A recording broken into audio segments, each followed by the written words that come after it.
Hello and welcome to everyone to our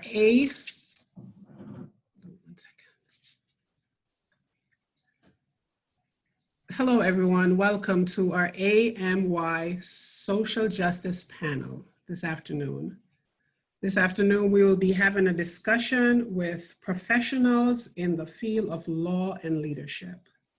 In the light of recent events in America, making the cry out for all lives matter. We are having several pertinent topics and discussion on how we can handle the temperature that's going on in our country. At this time, I would like to thank my panel for being a part. They're volunteering, they're willingly to answer some of these questions that will give us light into the justice system, how we can handle ourselves with law and order. And we just want to be more knowledgeable of what's going on and how we can be better citizens dealing with our justice system. At this time, I'm going to go ahead and allow, starting with my panel, we're going to start with Ms. Audrey Simmons to go ahead and introduce herself. We just want to give us just a brief synopsis of who she is, what she's doing, how she's working at this time. Good afternoon, everybody. My name is Audrey Simmons. I am a criminal defense attorney. I have been an attorney in Georgia for the past 6 years, but previously in my own jurisdiction, I was an attorney for about 15 years. I used to be in private practice, but in the beginning of 2019, I gave up my private practice to become a public defender. I am now a public defender in the conflict defender's office, serving in DeKalb County. I briefly had a stint as a prosecutor. Didn't last more than 9 months before I realized that I am more defense-minded than prosecution-minded. Good, thank you. At this time, I am going to ask Sergeant Officer Jason Corley to introduce himself to our audience.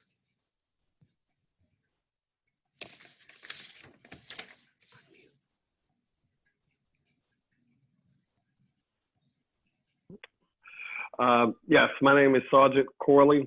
I'm with the Village of Monticello Police Department in Monticello, New York, where I do currently serve as a sergeant in that department. I've been with the department since 1996, and I've served a number of roles in that department, from patrolman through school resource officer, as well as now, you know, I'm the senior sergeant in the department.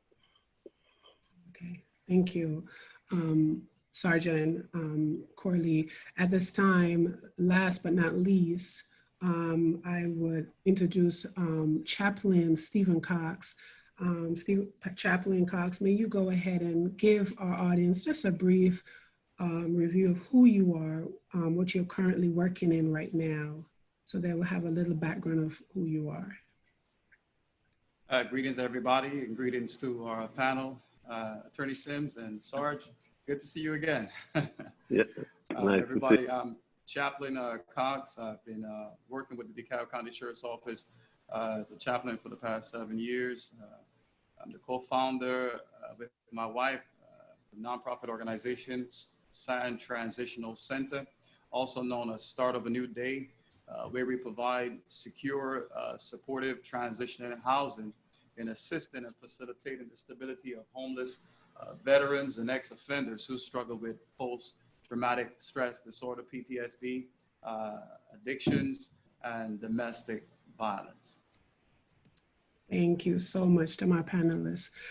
So we're going to move right along because Sergeant Corley will not be able to stay with us with our length of time. So we want to make sure that we get to him and his questions so he can share with us in these events. So my first questions to my panel just to warm things up, how often do you encounter cases of excessive force, or we may call it police brutality, and victims of wrongful accusation in your work?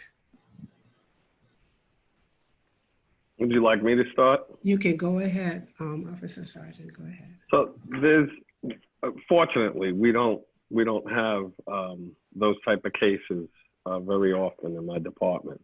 My employment is a direct result of an incident that I'll leave it unnamed, about 24 years that took place. And at the time, the current chief of police decided, you know, to add diversity, more diversity. I want to say that my department has always been diverse. So, you know, we have a good mix of, you know, African-American police officers, Hispanic police officers, females, you know, throughout the history of the police department. But there was an incident that took place in mid-1995. And, you know, fortunately, no one was killed. But there was an incident that, you know, it hit the press, and, you know, there was a public outcry for more diversity in the police department.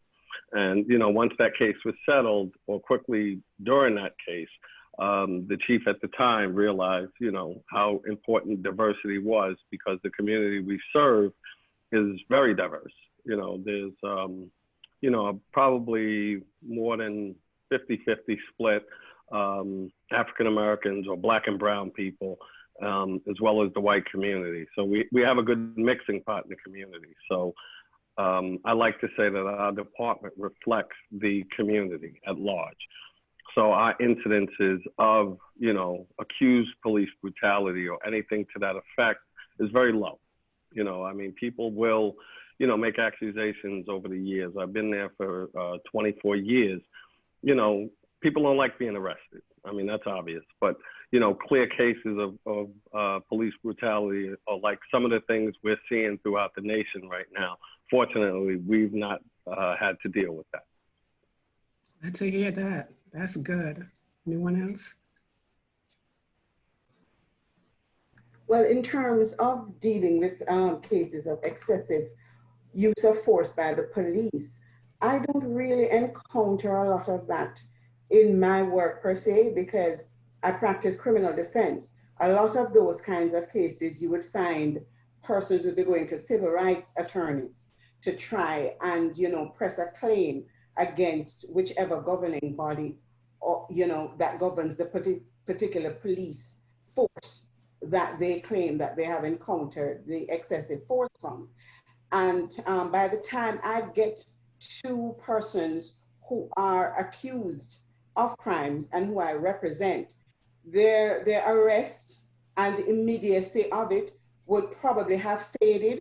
So I don't really get a lot of clients who say to me that during the course of their arrest, they were subject to excessive force by the police. It's very rare. And so, as I said, I don't really encounter a lot of that.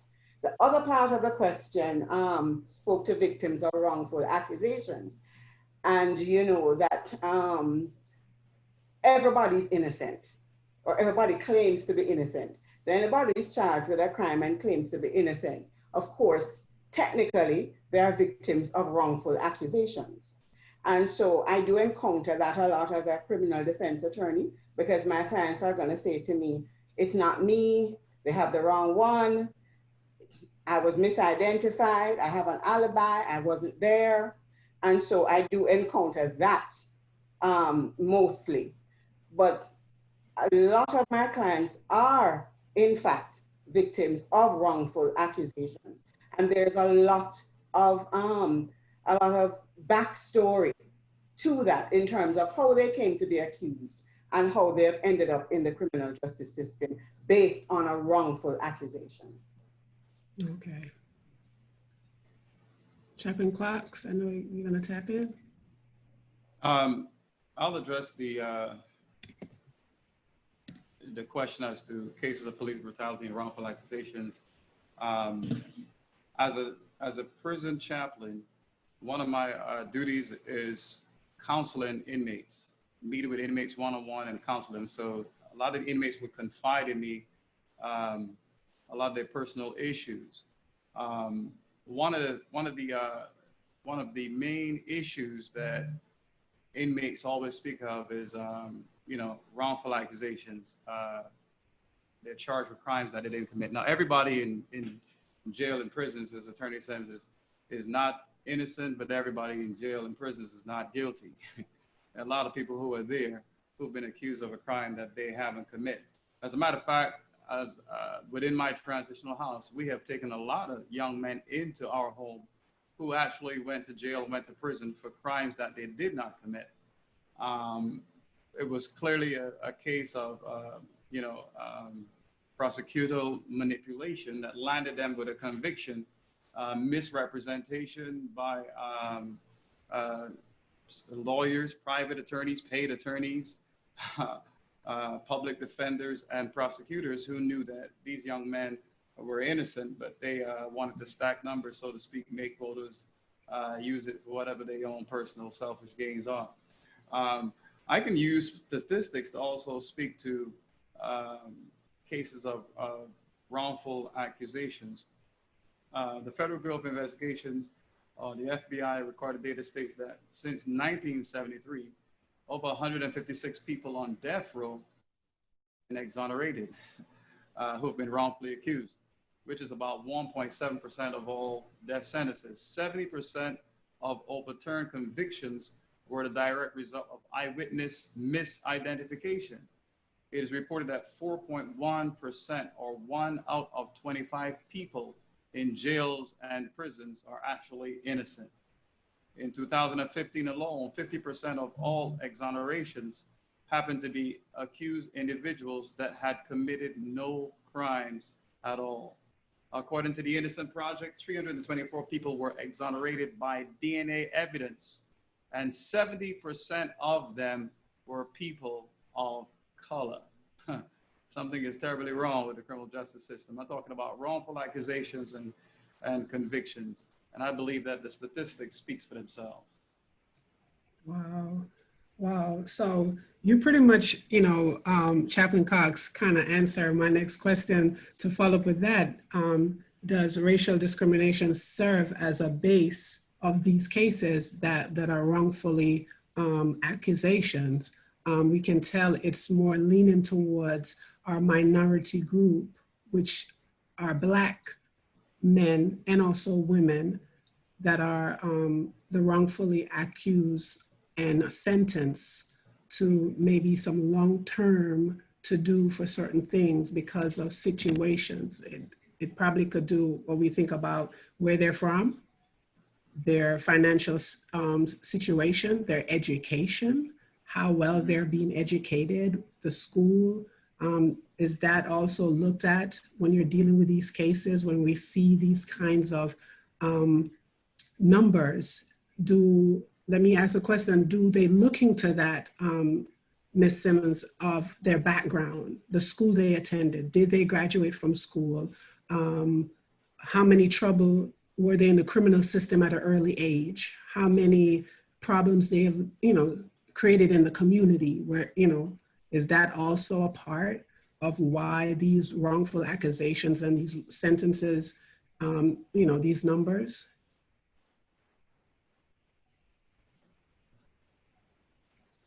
Well, let me just jump in here, because as I said earlier, there are so many factors that go into how a person ends up being wrongfully accused, convicted, and spend time in jail or prison for something that they didn't do. Race is definitely a part of it, because there is such a thing as, it's almost preemptive bias, whereby certain ethnic groups are presumed to be guilty, and therefore their confirmation bias is what I want to say, not presumptive bias, confirmation bias, because certain racial groups are looked at as being more dangerous, more liable to be involved criminally, so there is a tendency to rush to judgment and to try and make sure that these cases are rushed through and a conviction given, and there is bias. Race does play a part in that. I have seen it. That has been my experience. But it's only one of the reasons. One of the main reasons, you know, to stick to what you're asking about in terms of wrongful convictions and people being convicted is how the system is set up. And I think Pastor Cox alluded to it in terms of prosecutors. There's a lot of prosecutorial misconduct, I have to say, and that is facilitated by the cash bail system, where you have minority people sitting in jail, cannot get a bond because their families are poor and they don't have anybody to come up with these amounts to bond them out. And you have prosecutors showing up, hearing after hearing, asking judges to deny bond or to not reduce bond, and the judges complying for the most part. And so after somebody has sat in jail for 18 months, 6 months, 9 months, 12 months, waiting on their case to go forward, they will take a plea for something that they did not do. Yes. If the case went to trial, it's hardly likely that the prosecutor would get a guilty verdict, but they can't afford for their lives to be on hold while their cases wend their way through the justice system. Jobs are lost, people lose homes, people become homeless as a result of a breadwinner being in jail over a long period of time, waiting for their day in court. So that, I think, has a lot to do with why you have so many wrongfully accused people ending up serving time in prison for crimes that they really did not commit. Okay, thank you. Thank you for that. Our next question will be to Officer Corley. What has been your most challenging thing to deal with working in the police force? You know, the danger factor. You know, there's always a danger factor as a police officer, and you know, we train for it. You know, but there are dangerous folks out there. Mm-hmm. So you know, dealing with irate people, you know, intoxicated people, people on drugs, you know, etc. So you know, those things you know, have a tendency to folks like that have a tendency to be pretty dangerous. Fortunately for myself, I've never had to discharge my weapon at another human being, you know, or use what we call deadly physical force toward another human being in my role as a policeman. I came close to it, and I spoke about this in another panel I did with Chaplain Cox, where simple tenants, 2 tenants in a residence in a building having a problem. You know, it's a very common call. You know, somebody's playing the music too loud, or you know, they're leaving garbage in the hallway, or whatever the case is. You know, 2 people living in the same building sometimes. You know, multiple people. You'll have conflicts. You know, and we deal with that on a daily basis. And at this particular instance, 2 tenants were having a problem. You know, and the one tenant, every time these tenants came home, a young man and his wife came home, you know, he would confront them in the hallway about any number of different things, you know. So I get a call to go there, and I go to the house. I speak to the man who called, and, you know, he was a little belligerent. He was a little intoxicated, I remember. And, you know, he made a bunch of accusations about the tenants downstairs. And I said, well, you know, there's a good way to deal with it and a bad way to deal with it. So, you know, I'm here to try to keep the peace. You know, that's a lot of what I do in my job. So I went downstairs, I spoke to the other tenants, and, you know, they explained to me, you know, he's belligerent. We come in the building, he starts cursing at us, you know, and, you know, we don't like having to put up with this. So I said, all right, I spoke to him, and, you know, if you have any other problems, give us a call back. And as I'm leaving the building, I go back to my police car, I get inside, and I'm sitting in the car, about to put it in reverse. And the couple that I had spoken to, they yell, he's got a bat. And I'm like, it's kind of 3-story building. It's about, if I remember correctly, about 6 apartments in this building. And I run back into the hallway, and I could hear him coming down the steps yelling, like I'm gonna get him, or he was cursing and yelling. And he comes around the corner, and he's got a baseball bat or large stick with nails in it. He had driven a bunch of nails through it, which you would call like a mace.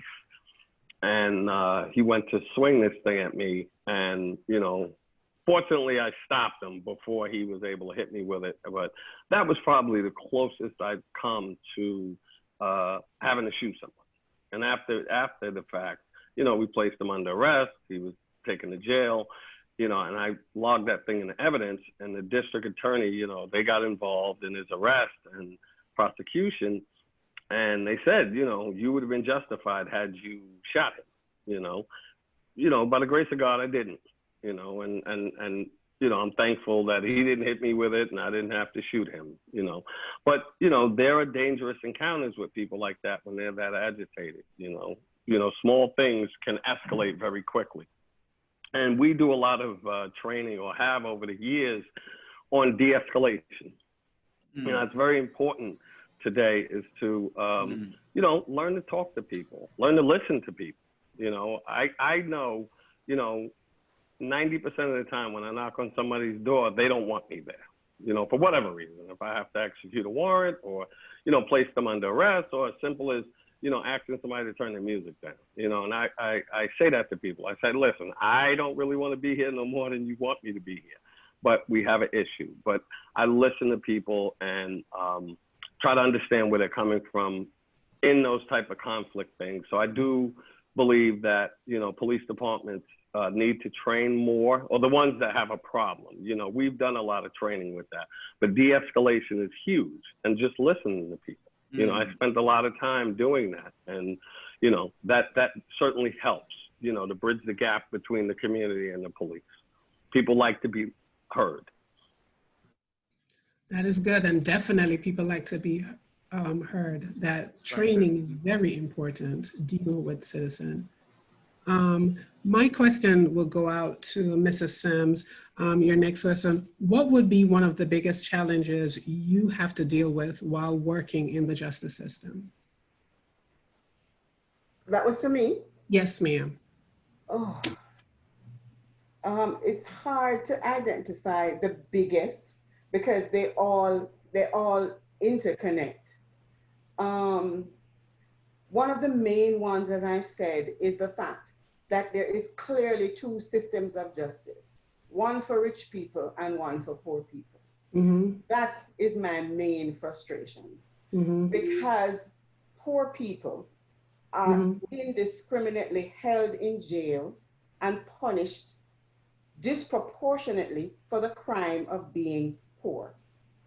And that is one of the main reasons why you have so many people taking pleas when they're not guilty. And that is very difficult for me to deal with, because my job is to try and get the best outcome possible for my clients who are caught up in the justice system. But it's like pushing a boulder up a hill, because there's so many things stacked against the people that I represent. Because I represent indigent clients, people who cannot afford to hire their own attorney. And so they come in at a disadvantage, right? And then all the other things are stacked up against them. And so one of my biggest frustration is the cash bail system in this country, which disproportionately punishes people for being poor and gives them and puts them at a major disadvantage as against those who have access to money when it comes to getting their day in court and having an opportunity to have a jury of their peers listen to the evidence and pronounce a verdict. That is my main frustration. It's a crime to be poor. That's a sad crime. And unfortunately, everyone is not able to afford, you know. It's not just attorneys. You see, people who have resources can hire investigators. They can hire their own special experts. There's so many things that access to money can bring that an indigent defendant does not have the opportunity to access to make their case and to give themselves the best chance possible. Because everybody is innocent until proven guilty. But poor people rarely get the chance to be proven not guilty. They rarely get the chance because they give up long before they get that chance because the odds are so stacked against them. If I could just touch on that a little bit, you know, what Attorney Simmons is saying is absolutely true, you know, and one of the things in New York that they did in the last year was they had a bail reform. So New York State reformed the bail system that Attorney Simmons is talking about. And, you know, it's made a difference, you know, and she's absolutely right about that. You know, as a supervising police officer, in the last 6 years, you know, my officers will come to me when they place someone under arrest, usually, you know, African-American or a person of color, black or brown, and poor, you know, like she's saying, indigent. And, you know, they've committed a petty crime. You know, we were limited in the amount of discretion we had years ago as to their release, you know, and, you know, to some people's, they didn't like it, the bail reform, you know, they opposed it. But in New York State, Governor Cuomo, along with the legislature, introduced this bail reform. And it took years. I mean, it was years in the making. But they finally got it passed so that for those petty crimes and things like that, you know, if a person gets arrested for their first offense for, let's say, driving while intoxicated, and they haven't, you know, killed someone or crashed a car into a building or something like that, for the first offense, they can be released with an appearance ticket, or what we call, you know, ROR, released on their own recognizance. And then they can have their day in court. But like Attorney Simmons is saying, that affords people the opportunity to go back to their family. You know, they did something wrong or they've been accused of doing something wrong, but it doesn't place them in the jail system. And they get hit with a hefty bail where they're sitting, like Attorney Simmons said, 6 months, 8 months until their case comes before a judge. You know, and in my experience, as she was saying, you know, that's devastating to a family. And I've witnessed it over my 26 years of law enforcement, where you've taken a man or woman for that matter, and now you've taken that person outside their home and you've placed them in jail. And the stress that it causes on the family, like she says, is enormous. It's an enormous undertaking for the family when that breadwinner is not in the home.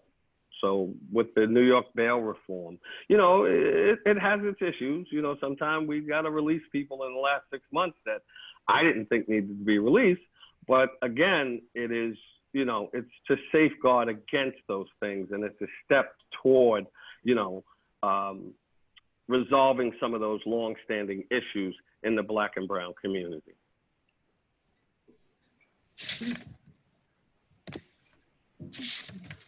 Okay. This question is for Chaplain Cox. I'm sorry, my computer is acting up. Sorry, I touched something. I apologize. What's going on? Yeah, while you're looking for that question, I just want to also piggyback on what Attorney Sims and Sarge has just touched on. I've counseled with several individuals right here in DeKalb County Sheriff's Office who are on a $200 bail, a $250 bail, and they've been sitting in jail for 6 months, 7 months, a year, because they can't afford to bond themselves out. They can't afford, their family members cannot afford to even pay $250 to get them out of jail. And a lot of these are all also misdemeanor situations where had that person had went before a judge during that time, that case would have been long disposed of, right? But they're sitting up in jail for 7 or 8 months to wait to the prosecutors get to them for them to end up taking a plea to time served when they could have been out and got on with their lives. And so one of the solutions that I put forward to many of the individuals that I speak to who support our organizations is if we can come up with some type of a fund, a bail fund for individuals, you know, who are sitting in jail with misdemeanor crimes, where we can bail them out and hold them to accountability. Not just bail them out, but we'll make them agree to some type of terms or conditions, or if you've been rightfully accused of a crime, rightfully so, then we're going to hold you responsible and accountable to that crime. We're going to bail you out, but we're going to help you to bring stability to your life as well. And in bailing you out, if you don't have a place to go, we're going to take you into our transitional house, and we're going to help to assist you with getting back on track. A condition of helping to bail you out. So, I mean, there might be somebody listening who might want to sponsor an organization like this. You can start a nonprofit organization called Bail Me Out, where, you know, we can put together the funds to help bail some of these young men out. And not only that, once we get them jobs and they start working, they can repay back to the organization to help bail somebody else out. And, you know, so in addition to the New York reform bill, this is another support system that we can look at to help assist in some of these young men. So if anybody's listening and you're interested, we can talk. Yes, definitely. And Chaplain Cox is doing a wonderful job with his Start of a New Day, working with these returned citizens, as he loved to call them, which they are, back into our society. As you spoke about that, Chaplain Cox, I want to ask you a question. Coming from a non-lawyer perspective, how are you able to advocate for individuals who are going through criminal process?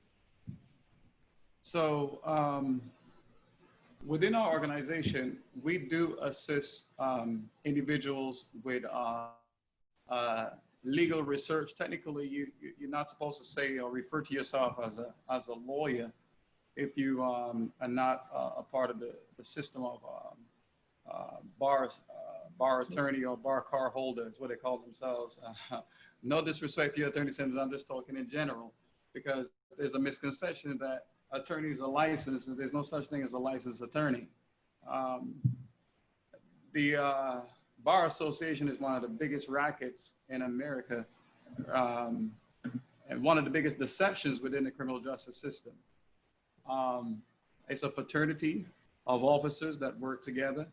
So you got the prosecutor, you got the public defender, and you got the judge. They all prosecuting the case, defending the case, and judging the case, which I think is travesty. But that's how the system is structured. And so what we did as a outside organization, objectively looking at the system, is we try to see how we could penetrate the system and helping to assist these young men with a legal process in a way where it is beneficial to them, and it's not just from an attorney's perspective, where you pay the attorney to represent you. The attorney keeps you in the dark. He doesn't educate you about your case, and this is to his advantage, because the more he can keep you in the dark is the more he can charge you to make you think that your case is this bigger case than what it really is, when it could be something that can be simply resolved in 1 or 2 months or 3 months, but he's going to keep you tied up for a whole year, because the longer he can keep you in the system is the more money he makes.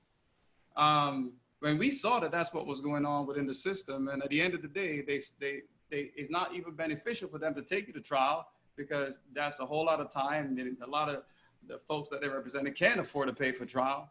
And so what they do is, after a while, they come to you and tell you, look, man, the prosecutor came to me with this deal. I think it's in your beneficial interest to take this deal so you can get on with your life.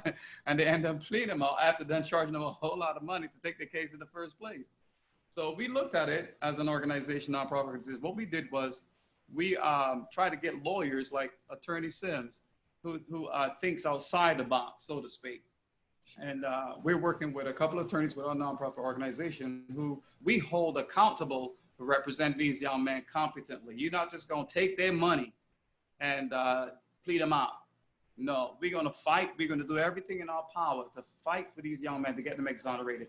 If they are guilty, but they're remorseful, we're going to fight to get them out. We're going to hold them accountable, and we're going to restructure their lives.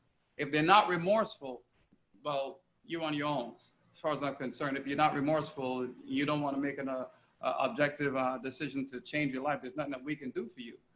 And so in addition to that, also, with working with attorneys and studying the system and doing our own research, we've been able to put together motions on behalf, assist, let me say the lawful way. We have assisted with research with some of these individuals and helping them put together motions to file into court pro se. we also coach them on what to say when they go before the judge. And it's not every case that you need an attorney to represent you. All right. It's a travesty for the public to believe that you need an attorney to represent you for every single thing.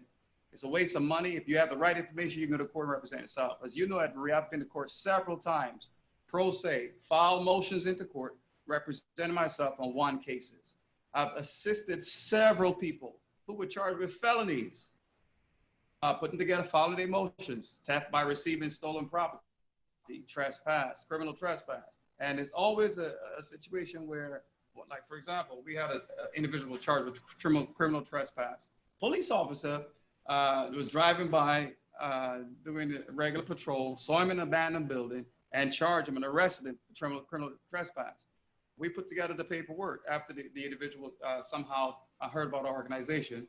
And in the motion, one of the things that we stated was, how can you, as an officer, issue a criminal trespass to an individual in a property that you don't even have the deed or the title for? And this is what the police officers have been doing, and the courts have been going along with it. The public defenders have been going along with it. The prosecutors have been charging these guys with trespass and having them incriminate themselves by taking plea deals, when the individual who owned that property never issued a criminal trespass against that person. It's a travesty. And so simple information like this can get you a clean record, get you a dismissed case, a dismissal. We've had situations where individuals have been charged with serious felony crimes, but there's no complainant. The only statement they have is from a police officer and a prosecutor. Now, the prosecutor's gonna tell you, we don't need a complainant to prosecute the case. We prosecute the case on behalf of the state. So my argument to them is, when we put this to the individuals who represent themselves, well, I have a right to confront my accuser. So who is the state? I want to talk to the state. Now, is the prosecutor going to come forward and act as a witness? No, she wasn't there. If there is no complainant, how could you move forward with a case? And so they try not to get you to go to trial, because if they go to trial, they got to produce a complainant. Help me, Audrey Sims. And if there's no complainant, case dismissed. So it's just simple information that needs to be decimated within the churches. We have competent attorneys like Attorney Sims, who can counsel and advise you properly. We like to work with attorneys like this. As a matter of fact, I would say that God has brought myself and Attorney Sims, and I've met Sarge, and Sarge is on this conference. But God has brought us together for such a time as this, to inform and educate the people who've been in darkness for a while to this unjust judicial system. Attorney is working within the system, and she is actually connected with a young man that I was ministering to and counseling with in the DeKalb County Jail, who she is representing. And he's going to be coming into our program. And she's going to be directing a whole lot more of these individuals into our program by the grace of God. And so I'm thanking God for what he's doing in this season. But yes, you have the ability with the right information to represent yourself as a non-lawyer, but you do need lawyers in certain aspects. And I would advise and recommend you have to get the right attorneys. If you don't have the right attorneys, you're doomed. So it's important to access people like myself, Attorney Sims, Sarge, where we can point you into the right direction. It's not every case where you call 1-800-lawyers and you think because there's a big name attorney, you're gonna get somebody that's gonna come and fight for your case and get you a dismissal or represent your company. 99% of the times it's about money for these lawyers. It's about taking your money, drawing the case up, and making you plea out to a lesser charge. And for them and for you, they consider that a win. No, that's a travesty. You got a felony, you got a conviction. It's hard for you to get a job, hard for you to get student loans, hard for you to get certain things. It's a travesty. And so that's why the information in these conferences, these Zoom conferences, are so important and so relevant for such a time as this, so that people can get the information so that they can get the help that they need. If I may just add one caveat, I agree with a lot of what Chaplain Cox is saying in terms of the level of representation that is available to people. And one caveat though, if they are already represented by a lawyer, if they file something pro se, you know, the court will not recognize it. So if you're going to file anything pro se, just make sure there's no attorney of record, or all that work will go down the drain because it will not be recognized by the court. And in terms of not needing an attorney for every single crime that you might be accused of, I would agree with that as well. A lot of it, as Chaplain Cox says, comes down to education. And but you see, Chaplain Cox, a lot of the people that I deal with are not educated. Two, don't move in circles where they can access information. And the same goes for their family members, their wider circle. So there is a disinformation circle that surrounds these people. And so I'm grateful for opportunities like this where we can say, listen, ask questions, reach out, try to get resources. Because a lot of times people just look at this, the criminal justice system as this monolith, this monster that's on top of them, and they don't know what to do. And a lot of the times, who comes to them? These poor people, you have overworked, underpaid public defenders. I'm a public defender, but this is something that I chose. A lot of the public defenders in the system, unfortunately, are just there to mark time, gain some experience so that they can go out into private practice and make money. Do you know what I mean? So there is a cadre of public defenders who unfortunately are not dedicated to achieving justice on behalf of their clients. And then you come up against prosecutors whose only interest is to notch up wins, no matter how they are achieved. And a plea deal is a win for the prosecutor. You might get time served, you might be released from jail, but you do have that conviction, right, on your record. And it will hamper you and follow you for the rest of your life. Because even with record restriction, law enforcement can always see your record. So if you're in a situation with law enforcement, they can always see your record, even if it's restricted from the general public. And so those are the types of challenges that poor Black and brown people face when they come up against the criminal justice system. So I think all of us who are justice minded have got to find a way to pool our collective knowledge and resources and find a way to point these individuals and their families towards this information and these resources. And Marie, before you move on, I really want the audience that is listening to really understand the magnitude and appreciate what is being done here, where you have outside of the box state officials like Sergeant and Attorney Sims, who would come on a platform like this and speak openly about what's really going on behind the scenes that most of the public not even aware of. And you have individuals like Sarge and Attorney Sims who are in that smaller percentage of public workers who are really trying to make a difference within the system, within a system that is so corrupt and deceptive that it makes it hard for them and challenging for them to assist in helping individuals and still keep their job, to put food on their tables without, you know, falling under scrutiny and putting themselves at risk of being blacklisted or ostracized within the system. That's one of the reasons, Chaplain Cox, why I didn't last long as a prosecutor. Yes. Too many SOR bonds. Yes, but I kept consenting to too many bonds, and my boss didn't like that one bit. Can you elaborate just a little bit of what SRR bonds are for those who are? An SOR bond is when you don't have to put down any money, you sign yourself out. It's called a signature bond. And it was always my practice. If there wasn't a weapon involved or somebody gotten physically hurt, if an attorney came to me and proposed a signature bond, I was going to sign off on it. So in my office, I came to be known as the prosecutor to go to if you wanted a consent bond order, and I'd come upstairs from court, and their attorneys would be lined up to see me because they know that I would sign them. Because I don't believe in people sitting in jail because they're, I was just signing those bonds, and you know. Yeah. There is a judge that came into my office one day in the sheriff's office, and he was so distressed.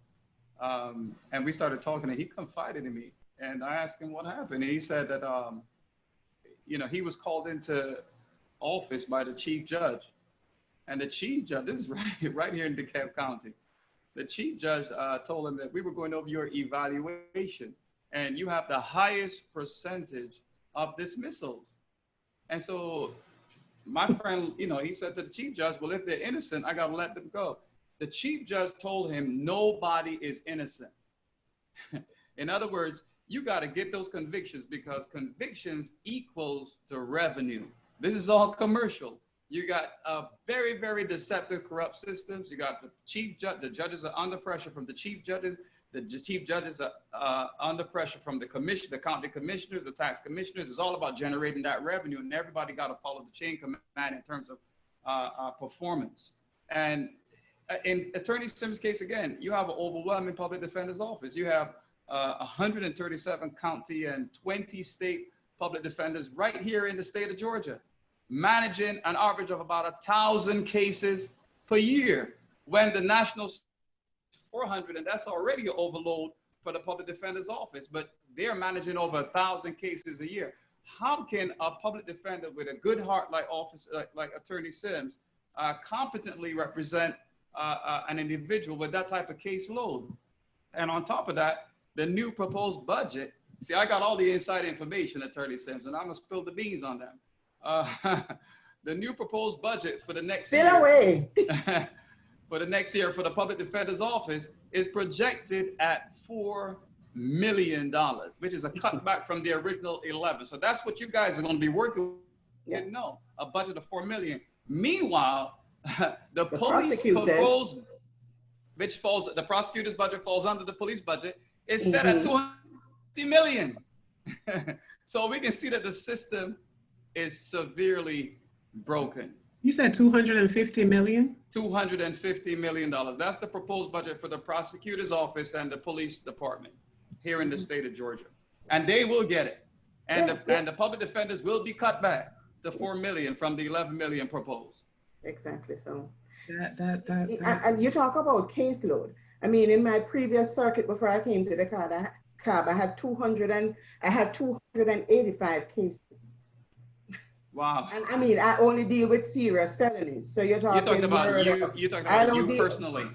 I personally had 298 cases. Wow. In my previous circuit. And as I said, I only deal with serious felonies. So I had, it was only serious felony cases. I don't do misdemeanors because I don't work in state court. So it was your murder, your rape, your aggravated assault, your armed robbery, that kind of thing. And that kind of caseload is crushing. And there comes a point where you do diminishing returns do set in, where you are so challenged to try and serve your clients to the best of your ability, but you are so constricted in terms of, I had one investigator that I could have access to, one investigator. And that one investigator was being shared between myself and other public defenders. Do you understand what I'm saying? So, and the powers that be in Georgia have been trying to get rid of public defenders. They don't believe in helping poor people. I mean, that's just the reality. They think that poor people just want to sponge off taxpayers and get free stuff and get something for nothing. So there's no incentive to fund indigent criminal defense properly. And so you are always up against it. I'm so sorry for the circuit public defenders who have to try and manage these caseloads with fewer and fewer attorneys. So Chaplain Cox is right. So these are the kinds of things that we have to talk about, the bail fund, and we have to talk about ways of helping our young people, our young men and women to stay out of the criminal justice system, because it is stacked against them. That is my focus. I don't want to get them as clients 5 years down the line. I want to see where we can plug the Amen. pipeline and stop them from getting into the criminal justice system. Because by the time I get them, I'm going to have to plead them out to something, because most of the times they cannot withstand staying in jail and fighting it out. Can't do it. And I cannot, in all good conscience, as I said to a client of mine, it's all well and good for me to get on my soapbox and say, oh, fight, fight, fight. I get to go home. You get to sit in jail.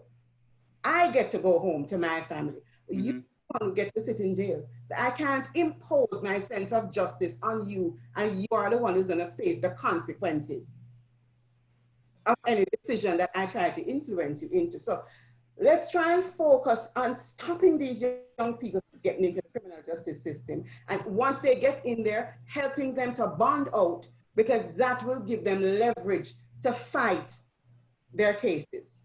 Okay, good. Let me Good stuff. jump A in lot of again, Edmund, real quick, information. because I know you got to go, but I Yes, don't want to lose yeah, my we train of gotta thought. go. We gotta go. I We don't want to stayed lose on my that train for of a thought. while, Let me just and jump in here. I This want is important. This is important. 1 minute, 60 seconds, Chaplain. We are doing this forum, and I pray that it is not just out of a formality, or this is not just because this is a conversation piece right now in terms of social justice or criminal reform or whatever the case may be. My prayer is that the church that you are representing, Sister Ed Marie, which is the New Hope Church over in Pantersville, and based on what Attorney Simmons has just outlined, she's just stated a very, very crucial point. She wants to prevent you from becoming a client. Sarge doesn't want to come to the house or come to the location to have to arrest you. If you have information as a peaceful, law-abiding citizen, then you know what the rules are. You know how to play by the rules. So Sarge doesn't have to come and arrest you. So he wants to give you the information before it gets to that point. And so as a church, we have an obligation and a responsibility to disseminate this information to the congregation, to the young people that is in that congregation. We always look at ministry within the prison. When we think about prison ministry, it's going to the prison after the fact when somebody's already in jail to minister to them. That's a travesty. There is the prevention aspect of it. There is the intervention aspect of it. And then there is the postvention aspect of it. So it has to be a holistic ministry. And so I know the pastor is listening. I know he might be on this forum. He has the platform as the leader of the church and the responsibility to get the information and the resources to the people. Now the people have somebody that they can come to. Pastor now has somebody that he can come to by way of the professionals that are on this platform and other resources that we also have. So there's no excuse for our children to be dying, for our children to be needlessly being arrested because of misinformation, lack of information, or just ignorance. Okay, good stuff. Good stuff. It's all good information. Emery, if I could just, I know we have a time crunch, but if I could just say one thing, Go ahead. from me. Go ahead, Ms. Sims. Stop calling the police on your family members. Somebody's life is threatened. Unless somebody's in danger, stop calling the police on your husbands, your wives, your sons, your daughters. Because once they get into that criminal justice system, you're going down to the prosecutor and saying a statement, I don't want to participate. It's not going to help. Stop calling the police on your family. Call the pastor, call an elder, leave, talk the situation out. But if your life is not in danger, if somebody else's life is not in danger, stop calling the police on your family. As you, go ahead, officer, go ahead. You said that. I say that to folks all the time. You know, we go to domestic incidents on a daily basis. You know, I can't speak to the exact ones, but I went to one yesterday where a woman and her son, you know, I was on the phone with them and they're screaming at each other. And she said, you better come get him, you know. Now, me personally, I have 5 children, you know, and you have to raise your kids. You have to be a family, you know. So something that Attorney Simmons is talking about is we have to get back to that. You know, we have to, you know, raise each other. You know, what do they say? It takes a village to raise a child. Yeah, yes. You know, calling the police it doesn't help. You know, I go to houses all the time and I tell folks, I say, listen, you guys got some serious problems in this house, but I can't solve it in 10 minutes. There's no way. You have almost a generation of issues in this home through the poverty and, alcohol abuse or drug abuse or any other number of issues that are social issues, but they're not criminal justice issues. And unfortunately, in this country, we've turned some of these social issues into criminal justice issues. And we've pushed the limits of the criminal justice system to the point where we're dealing with those things, forcefully. So, in the case of, the massively unfortunate case of George Floyd, where a counterfeit dollar bill cost a man his life. Why did that shop owner have to call about that? And so we do have to, like Chaplain Cox was saying, and the attorney was saying, we got to change the system, and we have to change the way we see each other. I said this in the last forum. If you're a hammer, everything starts to look like a nail, and you want to hit it and break it and start to, we have to change the way that we see each other, human beings. And I'm very conscious of that when I deal with people, even in the most stressful situations. I'm very conscious of that, is what is going on with this person that led them to me or my officers having to come into their community and deal with these problems? Or is there an alternative that we could have looked at, to solve these problems? And I think in this country right now, at least I know in my community, we're striving to do that. And more communities, I hope, are going to strive to do that through, this social unrest that we have, that it leads to other things. Because what we've been doing for the last 30, 40, 50 years, it's not working. As the attorney said, there's too many young people, people of color, indigent people who are in this system, and it's just a revolving thing, and they're just in it and generationally, and we need to stop them. Yes. How would you, Officer Corley, how would you deal with the new situation now where they're calling it the Karens and the Todds? As Attorney Simmons brought that up, that stop calling, that's the first thing that came to my mind, the Karens and the Todds who are calling the police just a civil situation or non-civil situations against brown and black individuals. How you as an officer would deal with a situation like that, had to be on the scene with that Karen and that Todd? I dealt with this 2 hours before I came on this forum. Okay, please give us that experience. House with a situation where there was a landlord and a tenant that hadn't paid their rent, and they were being evicted. Not officially evicted, but it was time for them to go. And the landlord called us, and we know this individual. This person, she has a bunch of apartments, etc. She's not a Karen, as you said. I want a Karen situation though. Okay, but well, this was a Ken though. Oh, Father was there, and he was trying to be belligerent with me, and he's like, we didn't call for the police. And I said, I know, but we know the landlord, and she's a very nice lady, but she got some bad tenants. So I show up just to kind of keep the peace, because she called and she says, Sergeant Corley, if you could send a car by, and it was right before I got off of work, I said, you know what, I know Miss So-and-so, I'm going to go by there. She's a very nice lady, and unfortunately, she got some bad tenants this time. It happens. So I went by there, and the tenant that was being, that was moving out, her father was there. And let's call him a Ken. And he says, well, why are the police here? Now, I'll say this from the perspective of being a black policeman, for the number of years, and this was a white male, an older white man. I mean, this man was probably in his early 70s. He said, we don't need the police here. I said, well, you didn't call the police here, but I'm here. And I'm just here to make sure that things go smoothly. Well, I know so-and-so. I don't care. Okay. And he's standing there and he's looking at me, and I'm looking at him. And his white privilege, let's call it what it was, went out the window, because he looked at me and he said, I can't get over on this one. No, you can't. I put that, and I do that a lot, you know, and you know, I'm a Christian, okay? I don't like saying this to folks, but I've said it. And, you know, those Kens and those Karens, as we call them,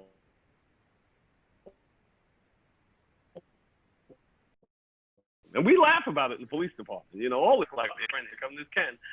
And I've been confronted by people where their privilege in their world came up against me, and I had to tell them to do something. They go, well, I want to speak to your supervisor. I said, I'm the supervisor. Well, there's somebody over you. And forgive me for saying this, but I've said it a number of times. I said, you know who's above me? Jesus. That's it. You get to me, you at the top. But after me is Jesus. Now, obviously, that's not actually true. You know, meaning I say to them, this is it. This is where it stops. I'm a senior sergeant. I know my job, and this is what's going to happen. And when you challenge folks with that, it's tough. It's tough for them. So I've dealt with these types of things, and I just tell people, listen, nope, we're not doing this.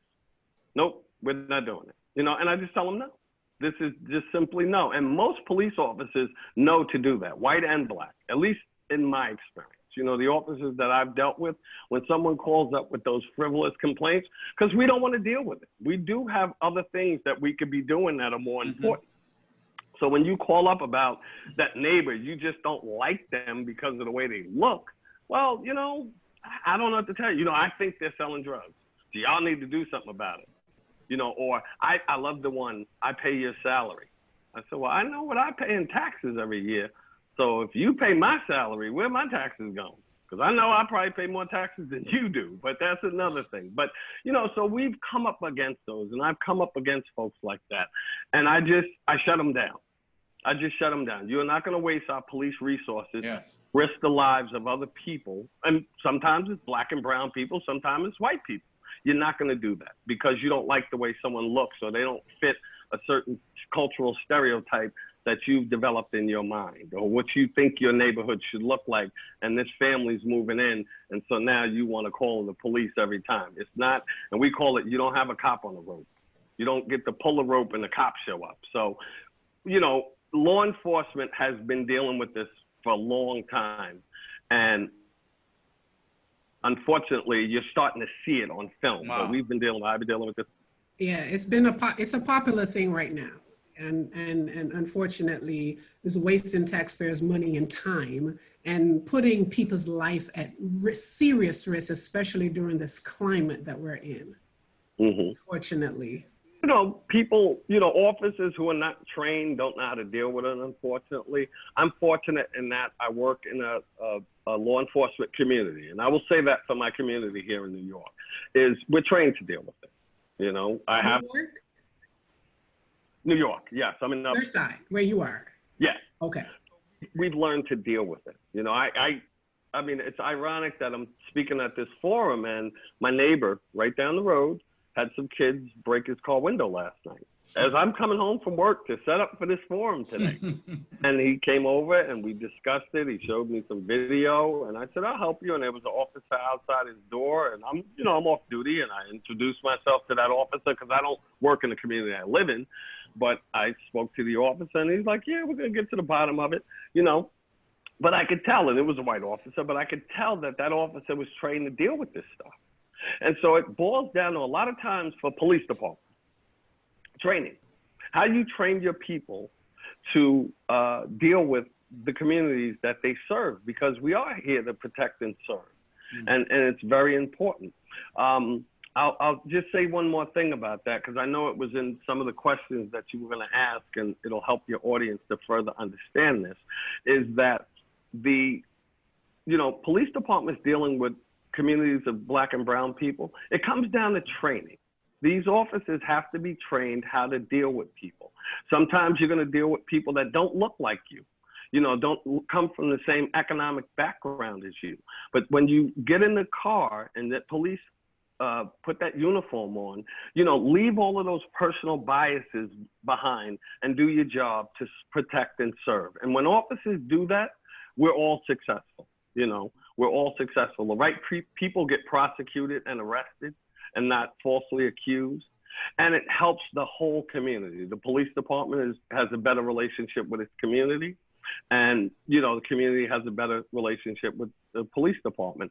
And I've been fortunate that I can go to certain places in my community, or most places, and I can de-escalate a situation simply because my community knows me.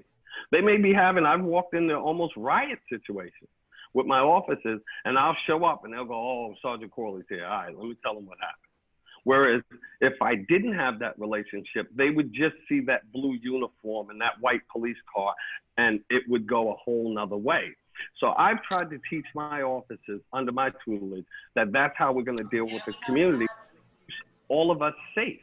You know, we're safe when we get out the car. Even if, you know, Joey so-and-so is acting up, you know, he knows when officers from the Monticello Police Department show up, they're going to be fair. You know, now if we got to tussle with you, we're going to tussle with you. Understand, we're also going to be fair to you, you know, and you build community like that. And I think we have to get back to building communities and not, we have to police our communities, but we don't have to police them in such a way that everybody's hostile. You know, everybody's not coming to get you. And I tell young officers that. I said, absolutely, we train with the weapons and we train with the tactics and we do all kind of stuff, but don't go out there looking at everybody as a threat. You know, address the threat as it comes, but everybody's not a threat. And unfortunately, Black and brown people have been perceived by law enforcement. You know, they look like a threat. You know, and I've seen the videos and I've seen all of this stuff online, and, you know, by the grace of God, I've not had to deal with that in my career, but I understand where it comes from. Let's say that.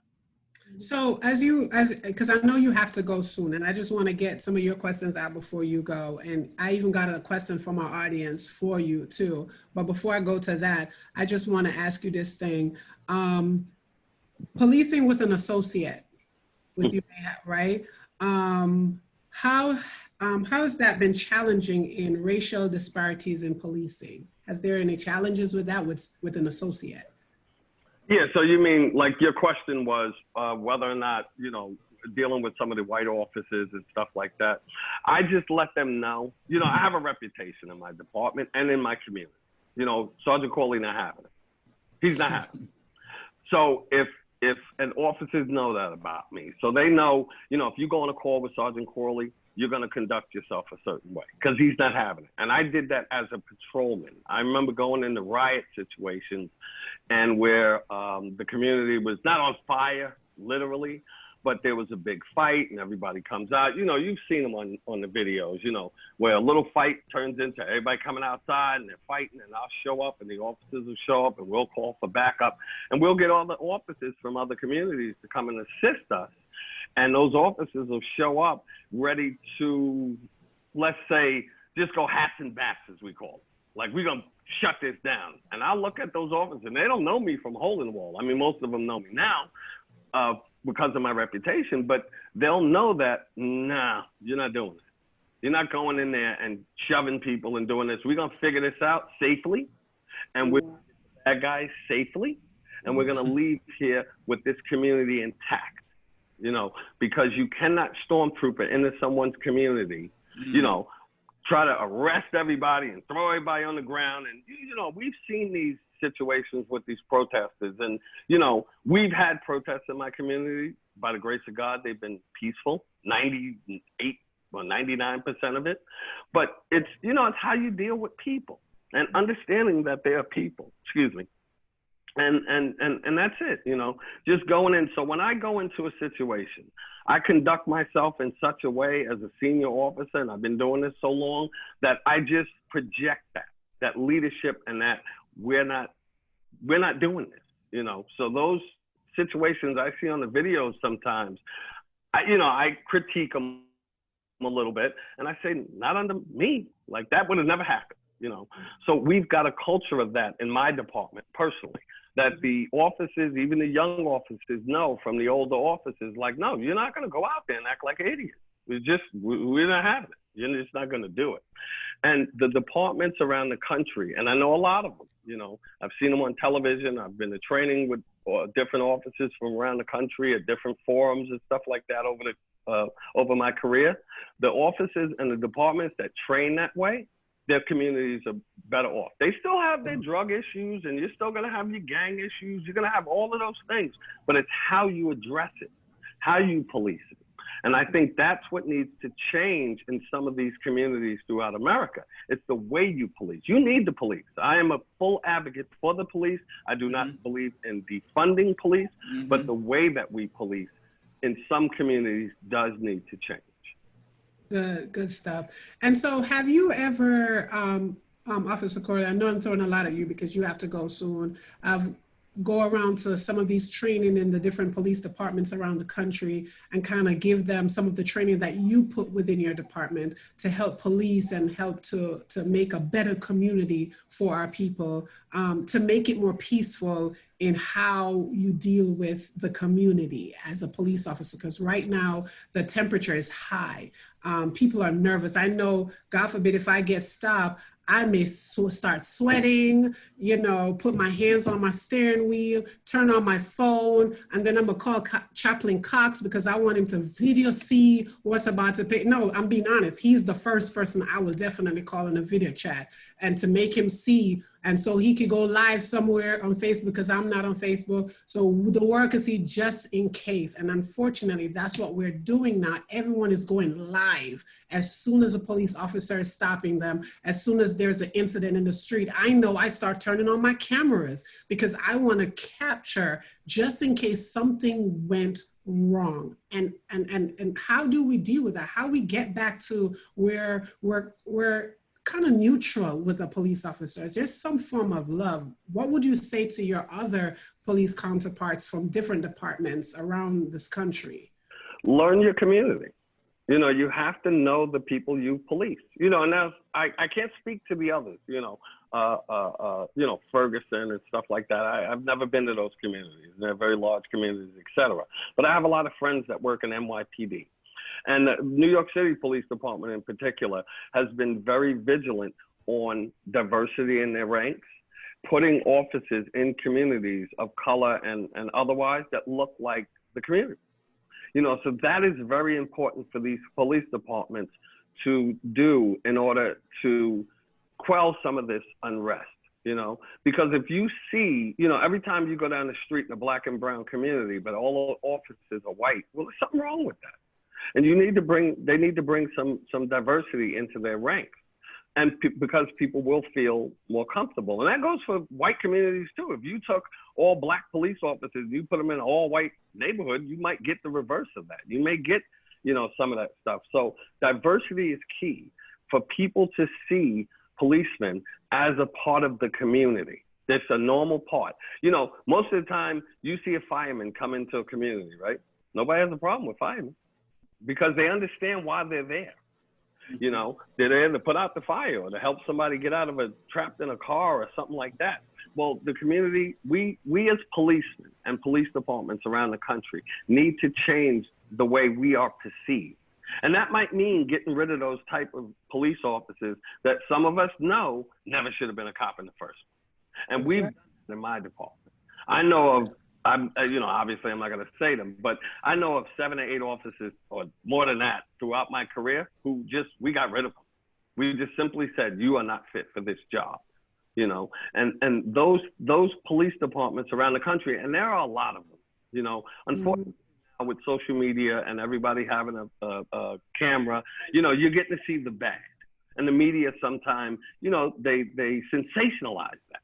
So if all you see is the negative, you know, what about those police departments who are doing community policing and doing it well? You know, I'm an advocate for police. You know, I'm 3rd generation police officer. My own son is a police officer. So I'm a very police, you know, I'm pro-police. I do not want to see any police departments defunded, anything like that, because we are definitely a necessary part of society. But our training and the way we deal with the public in some sectors does need to change. And when we do that, as a community, we can come together along with attorneys like Ms. Simmons and, you know, Chaplain Cox and stuff like that. When the community comes together, we're better. You know, we're not going to get rid of all the crime. There's going to be criminals. There's going to be bad folks out there. They're going to do bad things. But we can change our perception through training and through, you know, forums like this and just going into the community. And I've been doing it for a long time, and I'm proud to be a policeman, and I'm proud of 99% of the policemen that I've worked with over my career. But that little 1%, they gotta go. Right. One more question, two more questions. What is the best thing a brown and a Black person can do now whenever they encounter a police officer? Well, be respectful. You know, be as respectful as you know, show the same respect that's being shown to you.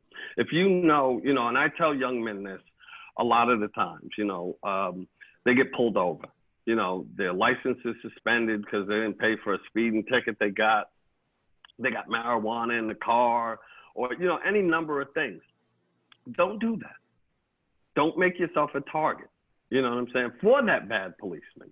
So if you know, you got, I mean, I don't even like saying it like this, but if you know you're a pot smoker or something, you like to smoke marijuana, don't smoke it in your car. Go home. You know, I ain't gonna stop you from smoking marijuana, but listen, don't, you know, I pull kids over not all the time, but I've pulled these young people over and their whole car smells like marijuana. Well, the Attorney Simmons will tell you that's probable cause for us. That's right. Now. So, you know, if you didn't do that, then you eliminate some of that. You know, make sure your license is taken care of. You know, I don't like to preach to kids or young people or people of color and say, you know, get your stuff together. You know what I mean? But we got to take some personal responsibilities for some things as well, you know, along with, you know, so that we're not subjecting ourselves to this type of scrutiny that could lead to some of the other things that happen, you know? And so, you know, it's a two-way street. As policemen, we need to be respectful of the public, and then the public, you know, needs to be respectful of what we do. You know, I've gotten cursed out by young men, pull them over or stop them for something legitimate. I had probable cause to stop, and they just went off on me. And I'm like, you know, why are you talking to me? Oh, because all y'all are the same. Well, we're not. You know, we're not all the same. So, you know, be respectful. You know, make sure your license isn't suspended if you're getting in a car, and you know, you're following the rules of the road. And then another part of that is like something we said earlier in the forum. Make sure you understand your rights. And I spoke about this, Chaplain Cox can speak to this when I said it earlier. You know, they hide that information in books. Learn your rights, you know, pick up, you know, you got Google nowadays. Go online and look at what the laws are, traffic control laws, the penal law, the criminal procedure laws in your community. Mm-hmm. You know, folks come to me all the time, I know my laws. I said, well, that was the first mistake. You know your laws. No, you know your rights. And you need to understand your rights. Right.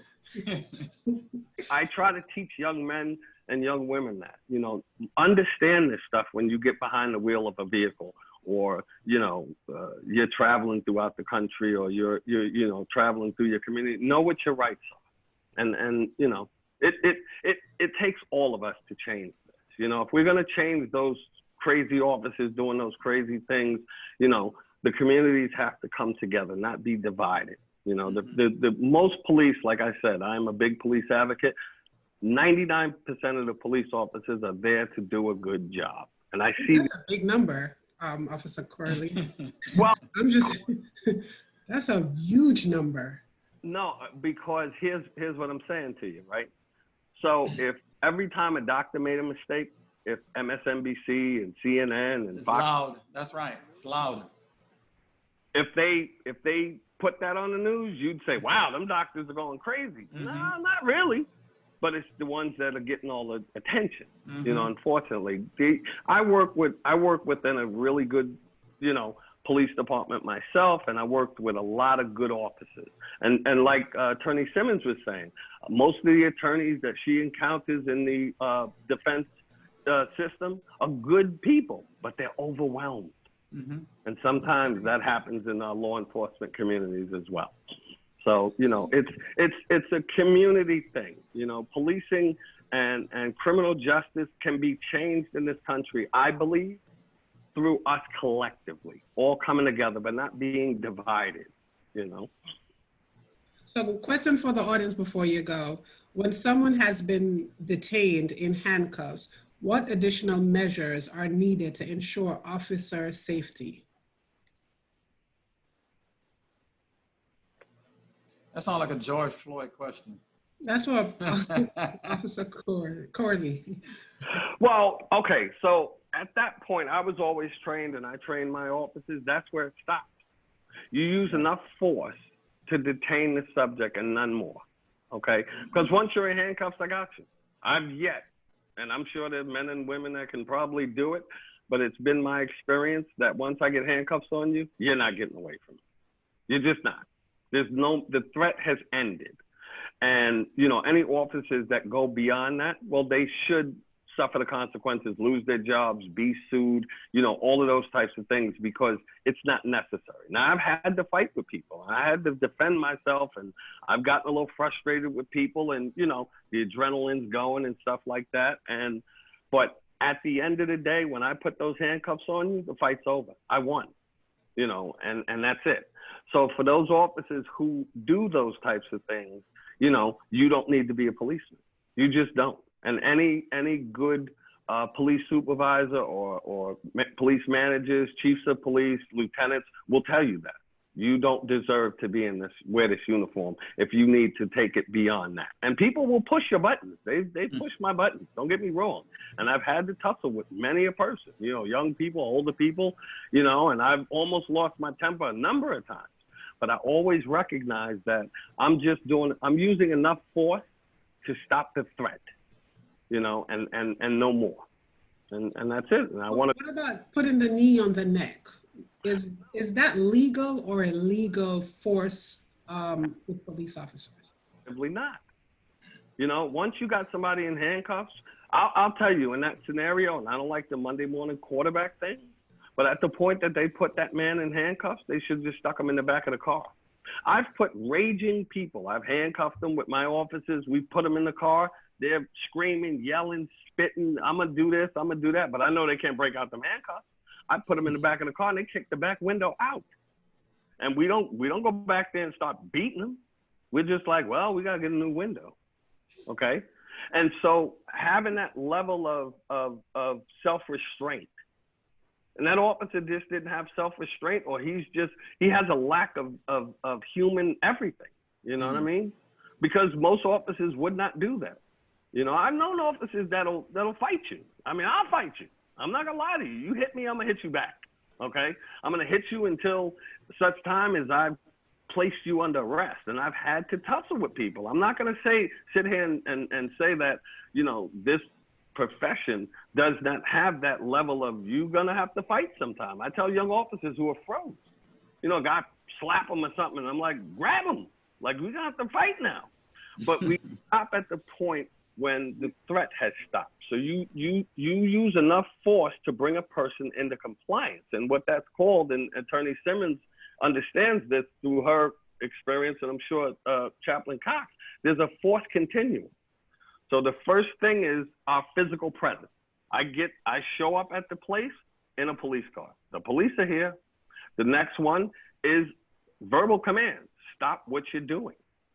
The next thing is, you know, if I have enough probable cause to place you under arrest, now I'm going to tell you, and I'm about to grab you, you're under arrest. Now the force starts, and that force continuum goes up as much force as the person is using toward me or my officer. So you come at us with a knife, then we're going to come at you in a way that stops you from hurting somebody, us or someone else, with that knife, gun, anything like that. And there is a clearly defined force continuum. We got pepper spray, we have tasers, we have rubber bullets, we have any number of things, and we follow that line so that we can articulate that if we do have to use deadly physical force. And then good defense attorney like Ms. Simmons, if I'm on the stand, is gonna ask me that. Well, Sergeant Corley, what happened? Well, the suspect wouldn't come into compliance. We were trying to arrest him. He pulled out a knife. We tased him. That didn't work. He's still fighting with us. I had to draw my weapon and incapacitate him with bullets. I had to kill him. But I need to be able to articulate that. And as long as I can articulate that, then I'm fine. It's when those officers take that they jump that line. You know, they jump from something that you could have jumped on this guy, threw him on the ground, held him down, handcuffed him, to I just pulled out my gun and started firing. And that's wrong. Yeah, that is the issue, when it escalates right to the deadly force. instead of going through the steps Mhm. of trying to bring that person into compliance. Too often, well, the videos that we see are the ones where it goes from, I'm going to place you under arrest, to right to the deadly force. And, you know, I mean, your department and how you police might be, unfortunately, Sergeant, might be an outlier, because what we are seeing, I mean, and what we are hearing, not just the videos, what we are hearing about anecdotally from people of their experiences, is that there is not that restraint. There is not that de-escalation. And in fact, we see a lot of the opposites, where the officers are the ones who are escalating situations and then ending up having to use force, which becomes unnecessary force.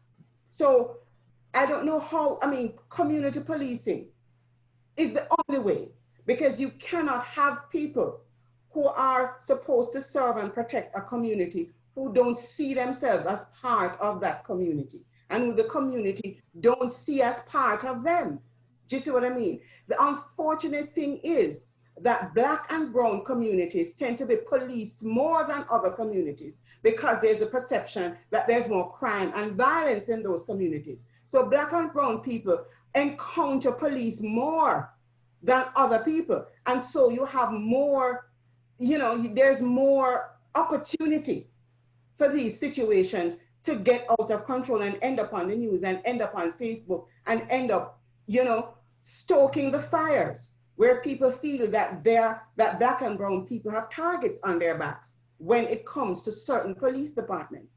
And one of the things I think that allows this is that the powers of arrest generally for police in this country are much too wide.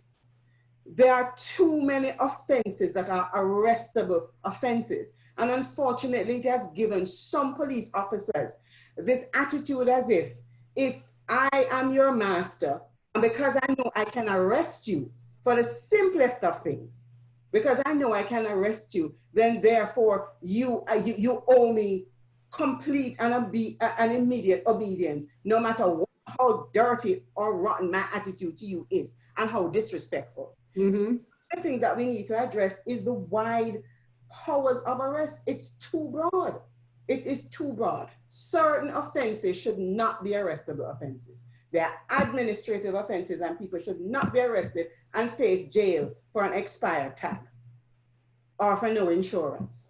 I mean, in developing countries, in third world countries, you know, America is the leader of the modern world.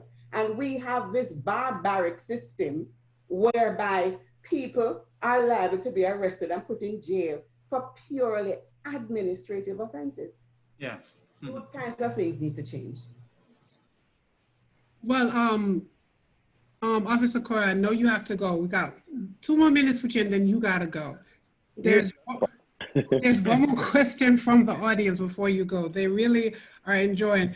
They're asking, are you trained to shoot, to kill, or to stop a suspect in your field? That's a good question. So we are trained to shoot to kill. And let me explain that. Yeah, okay. Please do, because my heart dropped. Right. Okay. So when you discharge a firearm, right, and you've gotten to that level of threat, at that point, if I'm going to discharge my weapon, I'm not trying to disable you. I'm trying to stop you from whatever you're doing that threatens my life or the life of other people around me.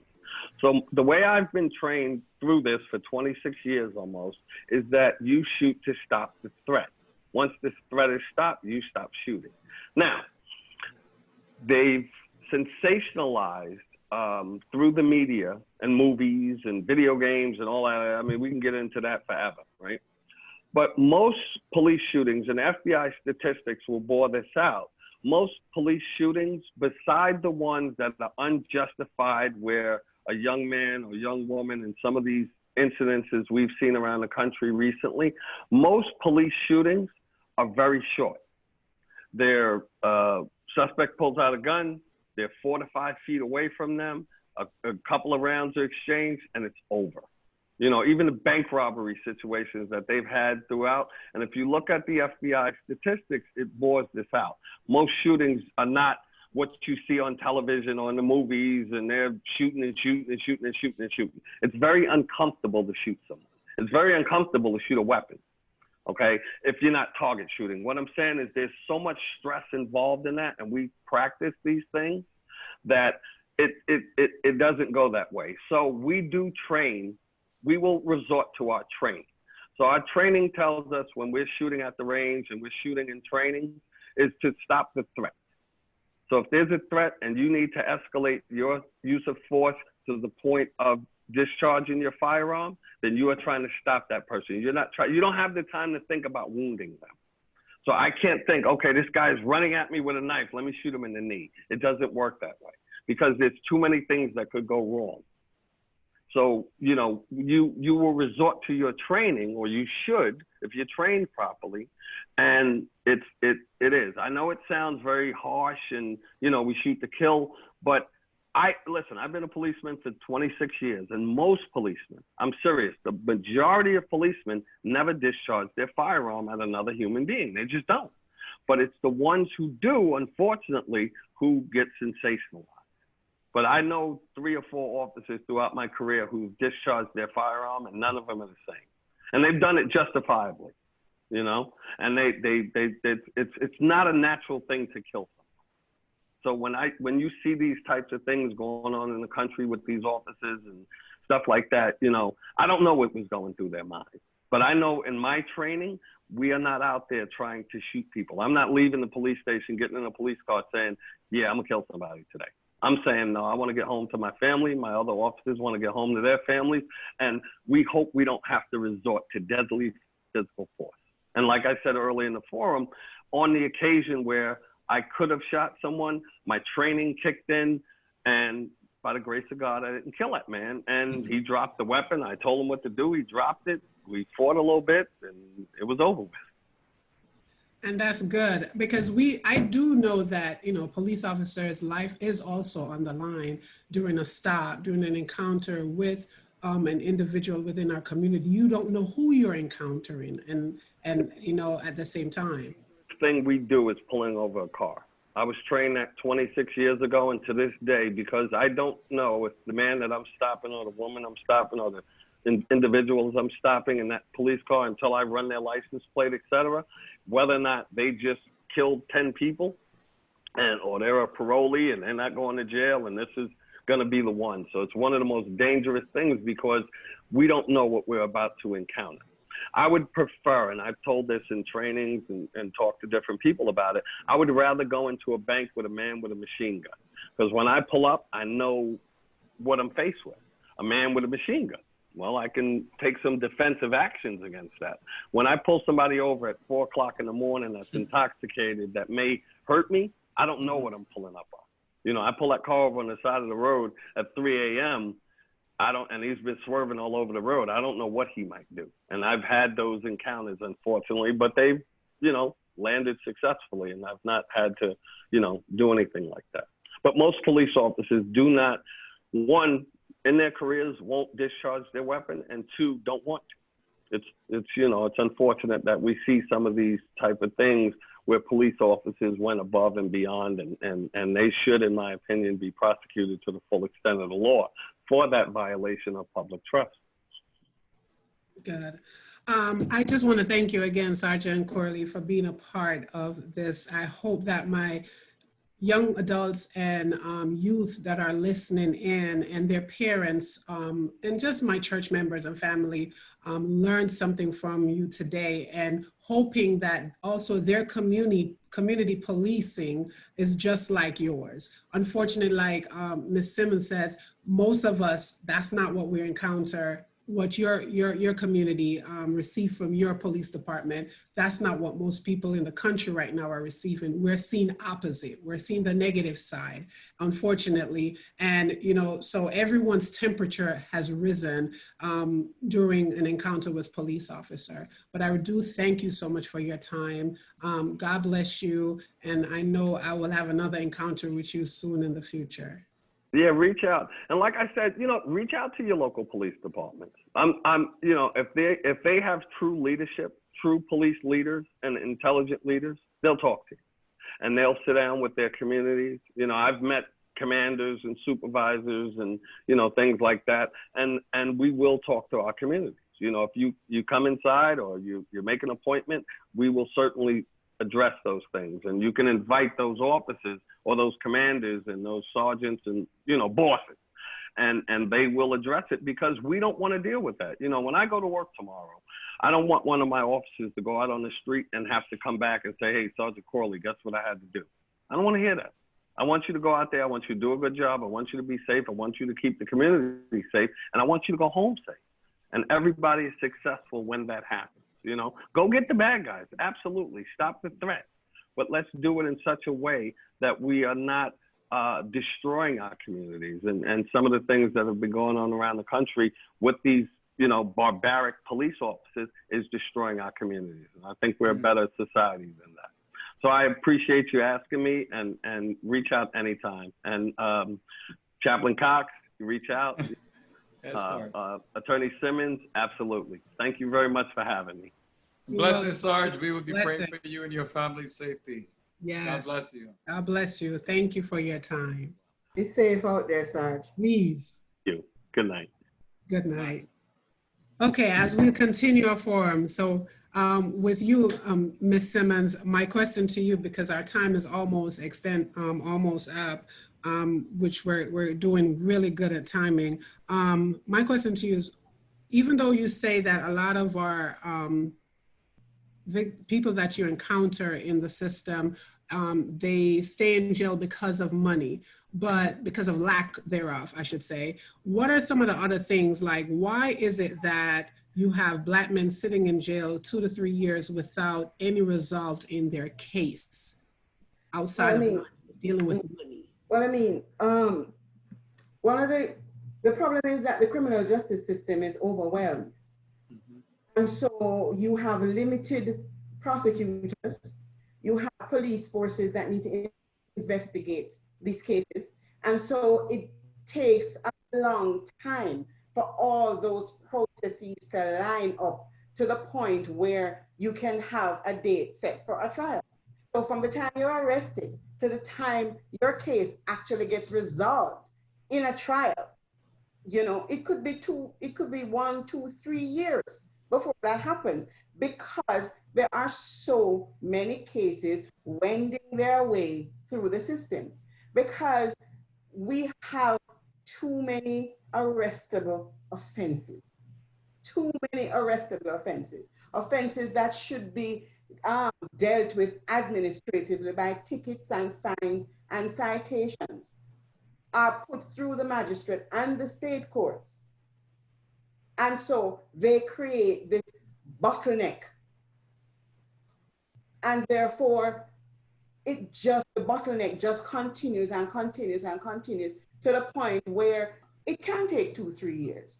A lot of it also is prosecutorial malfeasance.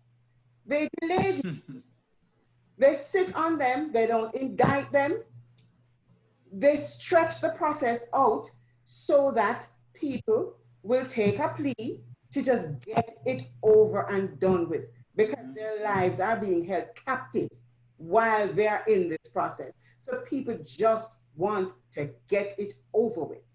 And they know this, and they play it out, and they use the system in order to get their wins and notch up their convictions. It's just the truth. So the way the system is set up, it is set up in such a way that allows this kind of misconduct and malfeasance on the part of prosecutors. You know, and that's just the honest truth. Yes. Chaplain Cox, racial disparities within the criminal justice system. Can you elaborate on that for me a little bit? Dealing with as a non-lawyer, with your experience. Attorney Sims touched on a lot of this information earlier. Again, I like to show stats in these discussions. We are 17% of the US population, so-called Black and brown people, but we make up 57% of the prison population. The number one charge for Black men in jails is not violent crimes, it's not murder, it's not even drug distribution. The number one charge for Black men in jails and prisons is drug possession. So-called white men are more prone to violent crimes than Black men are. More white men are in prisons for rape, mass murders, manslaughter, domestic violence, pedophilia, molestations, aggravated assaults, battery than Black men. But because of strategic, intentional media programming and misinformation, when you think of violent crimes and drug addictions, the first thing that comes to mind is a Black male.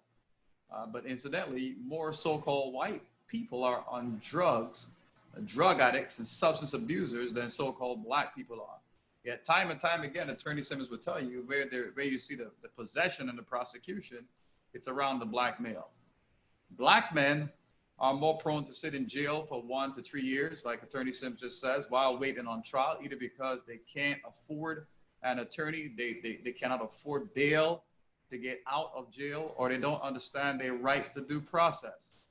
Plea deals that are offered to Black men while in criminal process will include more prison time, more than reasonable probation and community service, while work release and home monitoring are more randomly offered to so-called white people in criminal process to alleviate them from going to prison. These are the racial disparities. More white men are granted a bail that they can afford, or they are released on a signature bond or on their own recognizance, while bail for Black males is more excessive, even when it is for the same criminal charge as a white male. And Black men are also more likely to have their probations revoked more than any other ethnic groups over the smallest infractions. And I'm not only giving you statistics that I've researched. I'm also telling you what I have seen and witnessed with my very own 2 eyes as a sheriff's office chaplain. I've been in a courtroom where a white man was sentenced by a white judge to a 3rd conviction of pedophilia. He was given a 10-year suspended sentence, which equates to no prison time or 10 years probation. While the same judge, I sat there and watched the same judge, white judge, sentence young Black boys for marijuana possession to 1 year, 1 to 3 years in jail. First time offense for strong armed robbery, 20 years in prison. And so we can see the racial disparities through the dissemination of media information, racial disparities displayed in the biases and partial courtroom judgment, racial disparities in unfair policing, racial disparities in accessibility to proper representation in courts. God help you if you cannot afford an attorney and you got to rely on the court's privileges. I mean, it's just a travesty. It's a total travesty. And that's why, again, you know, I thank God for these forums, because our people need to understand and know what's really going on within the criminal justice system, so that we can educate ourselves, understand your rights, learn the basic rules and state laws, so that we can become competent law-abiding citizens and have the resources at hand. People like myself and Attorney Sims and Sarge, where we can call somebody. We can, if you, God forbid, your son or your daughter gets in trouble. It's a blessing to have people like us, you know, on a forum like this.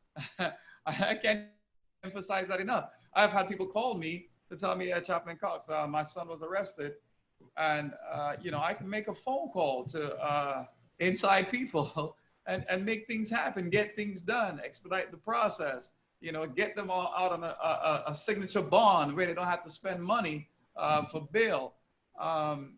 we need to really come together as a unit. I can't emphasize that enough.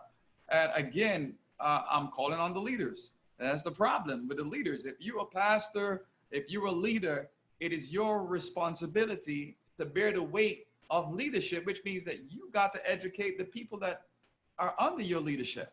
That's your responsibility.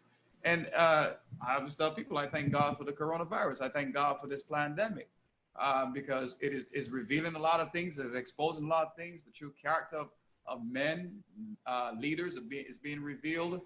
Information I call this the age of awakening. A lot of information is being disseminated. Look at this forum right now. This would not even have been had it not been for the pandemic.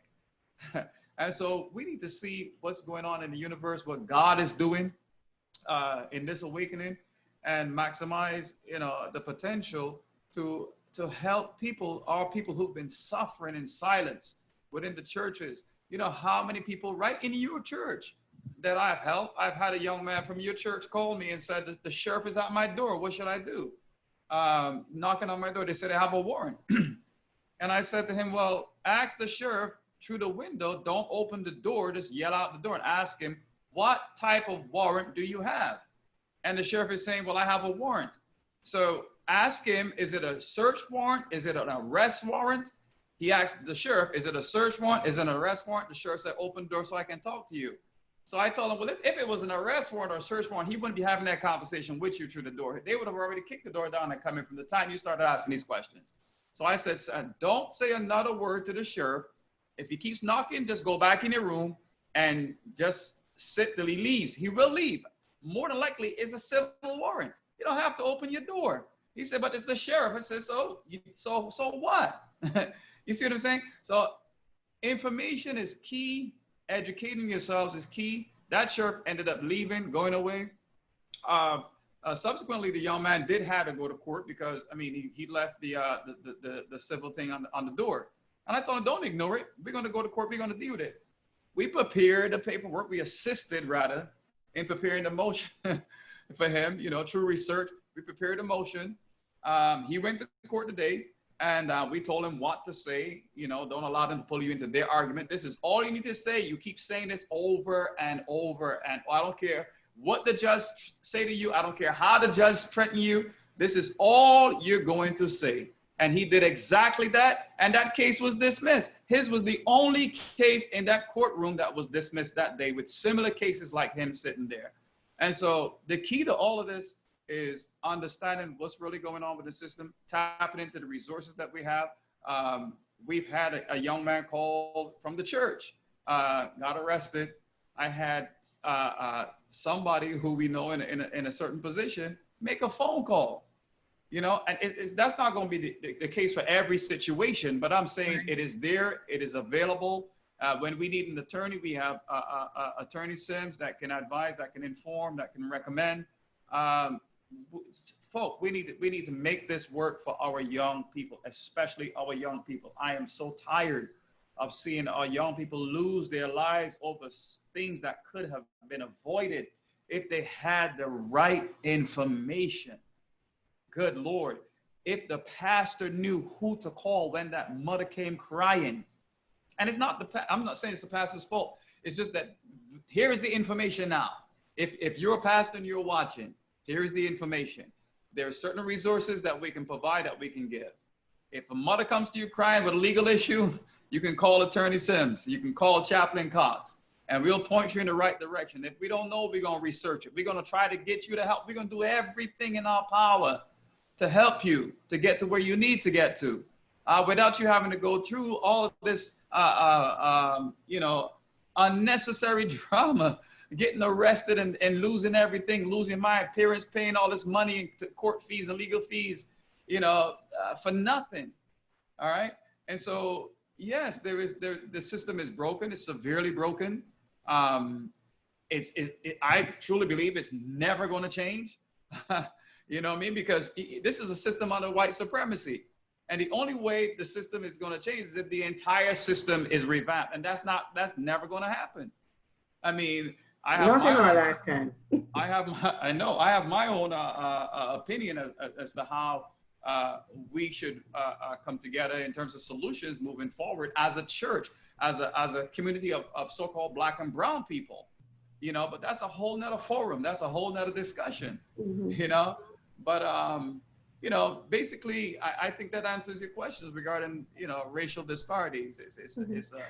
And like Attorney Simpson said, you just made a point too. Misinformation in the courts, using terms instead of words, a lot of deception with the judges and manipulation with the prosecutors, misrepresenting the process and capitalizing on our ignorance is what they're doing to make us incriminate and convict ourselves. And so that's why when the church opened back, I prayed that as the leader of this church and as a leader of the ministry group that you're a part of, Ed Marie, that every week, every 2 weeks, at least once a month minimum, we have these kind of conversations within the church to inform and enlighten and educate the people of God. We are called to be the head and not the tail. There's no way you should be going into a courtroom or a court setting or dealing with legal process and don't know what to anticipate before it happens. We should be fully informed, fully educated as we go through this process so that we have that peace that surpasses all understanding. There is not one time that I've been in a courtroom setting where I have been frustrated or nervous. I mean, there's something about a courtroom when you get there, you know, you get butterflies, you get all jittery, but it helps, it gives you a peace that surpasses all understanding when you have that knowledge before you get there and while you're going through the process. You already know how the game is going to be played, and that's what it is. That's why it's called a court. Everything is, you know, all the games are played on a court. You play tennis on a court, you play basketball on a court. When you go to court, that's what they do. They're playing games with you. And that's what it is. And so we need to really understand the process and educate ourselves. Well, you know, you saw me nodding in agreement with a lot of what Chaplain Cox was saying, because that is my experience too. But let me just piggyback off one thing that Chaplain Cox said, just to round out. From my experience, it's not just the racial disparity is not just rained upon us by white judges. I have seen Black judges and Black prosecutors be harder on our Black and brown youth than they are on white defendants. I think a lot of them are bending over backwards so that they're not accused of being more in favor of the Black defendants. So they go all the way to the other side and are much harsher on people that look like us and that look like them than the other people. That's, you know, so that is a whole psychoanalysis that needs to take place. But one other thing I would like to say in terms of information, if nothing else from my perspective, right, that anybody, young person listening to this takes away from it. If you are arrested by the police and accused of a crime, for heaven's sake, do not make any statements. Yes. They don't want to hear your side. They're not trying to get to the truth. They're not trying to work with you. They're not trying to make sure you get ahead of this by getting your story in first. All they want to do is get you to make a statement that can later be used against you. Do not make any statements to the police under no circumstances. I refuse to answer. Can I have my lawyer? Those are the two things you need to say. Thank you very much.